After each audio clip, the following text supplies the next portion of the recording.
what would be your conclusion to that? Like when you got to the end of it, like what research did you look back on and go, yeah, nope, that will suffice?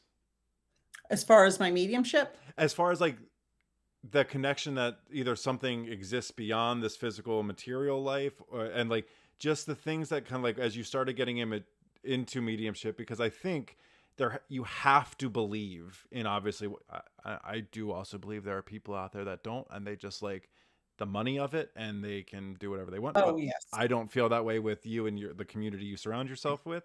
um so like I feel that there had to be a moment where like it either clicked for you, or obviously a series of events that provided that belief. But like at the end of it, what were you able to be like, this and this happened repeatedly to be able to prove to me that I'm sitting in something I truly believe? So through all of my scientific study, all of my rationalization, justification, that only, energy cannot be created or destroyed. And I would go through the spiral. Okay, okay.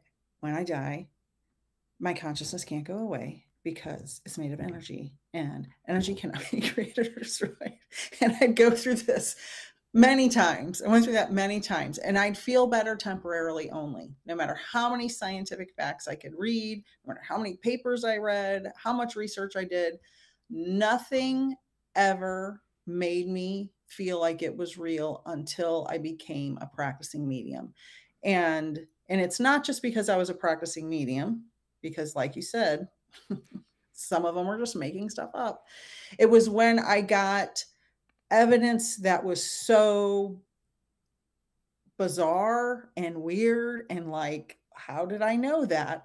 That just came into my head that there was no way I could know it. And it happened over and over and over every day, every reading. And I was like, okay, okay. But still, we all have moments of self doubt. I'll give you an example of a weird piece of evidence that there's no way on earth I would know. I was doing a reading, and I have many of these stories, but this one pops in my head. And I said, I have a grandfather here who talked about being at Iwo Jima. You know, who's like, that's crazy, right? She goes, oh my God, my grandpa was there when they raised the flag at Iwo Jima. And that was like one of the first things I said. And I'm like, and in my head, I'm like, how did I know? You know, because I'm doing this reading, I'm trying to stay connected to spirit and talk to my client and be professional. And I'm like, how did I know that? Like the science part of my brain kicks in and starts taking over. Like, how did you know that? And then the mediumship starts like, stuff keeps coming in. So, and that kind of stuff, I was giving a reading to a lady and I saw wedding tulle, that wedding fabric. You're engaged. You probably are planning a wedding. I'm aware. You know what wedding tulle is. And I said, there's piles and piles in this wedding tulle. And I was speaking to her grandmother in spirit. And she said, my grandmother was a wedding dress seamstress her whole life.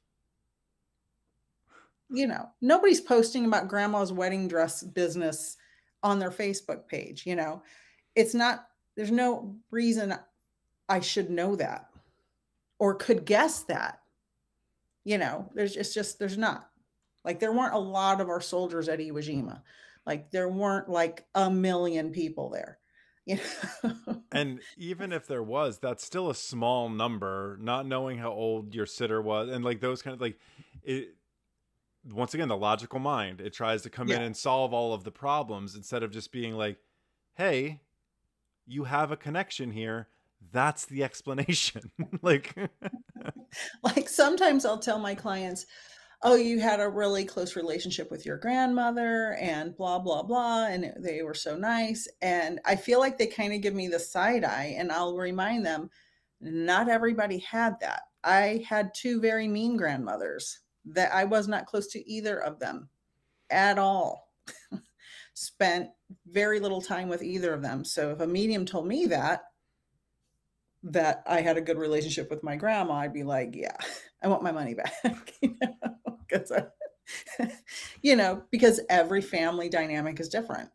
And in my experience of being able to, you know, sit with you guys, work with you guys, like my observation as once again like a sitter and just having kind of like a front row seat and being able to see what you guys do and how like the sausage is made essentially is what I've learned is like there's like a warm up to it too. It's not like sometimes everything come in all at once, but like you might be saying you had a close relationship with your grandma and they might say no, and that's just as important as them saying yes, because it's helping you start to filter through things and start to like start clearing up like whatever. I always think of it as like when sometimes when you first pour like, well, we'll just use soda, right, and it's all fizzy like, and then it Mhm. starts to settle down. Like I feel like just like an athlete or anything, like you guys have to settle into a reading, you guys have to Yes. warm up essentially.